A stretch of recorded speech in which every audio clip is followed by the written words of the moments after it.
ওমরা জড়িত নাই, শুধুমাত্র হজ।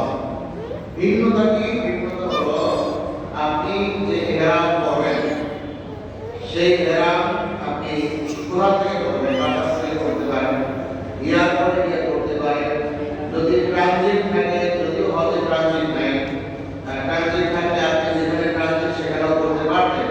এখন আপনাকে বাসা অথবা আজিকার অথবা এয়ারপোর্ট এই কোনো একটা জায়গায় ইহরাম করে নিতে হবে।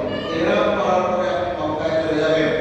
মক্কায় গিয়ে তাওয়াফে কুদুম করবেন। তাওয়াফ যায় ওমরা না, শুধুমাত্র তাওয়াফে কুদুম। তাওয়াফে কুদুম মানে হলো আগমনী তাওয়াফ। আপনি যে আসছেন, আসার পরে আপনি তাওয়াফ করছেন, এটা হলো তাওয়াফে কুদুম বলা হয়, আগমনী তাওয়াফ। আপনি এটা কারা করবে? যারা ওই হারামের বাইরে থেকে আসে, কথা বুঝে আসছে? হারামের বাইরে থেকে আসে, শুধুমাত্র এরাই গিয়ে সেখানে তাওয়াফে কুদুম করবে, নফল তাওয়াফ করবে, নামাজ পড়বে, সব কিছু করবে, কিন্তু ইহরাম খুলতে পারবে না। কথা বুঝে আসছে? ইহরামকে খুলতে পারবে না।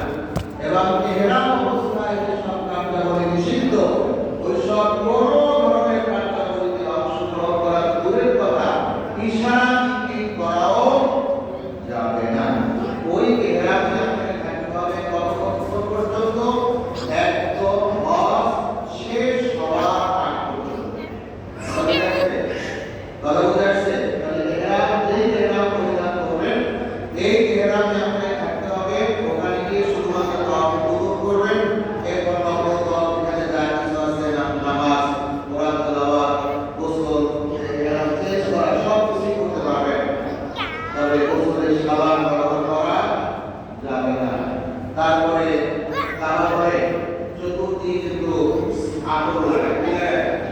দেখছেন আপনারা আতর লাগায়, বিশেষ করে একদম হজরত সওয়াদের এই কোণাটা, কাবা শরীফের যে দরজা, এখানে বেশি লাগায়।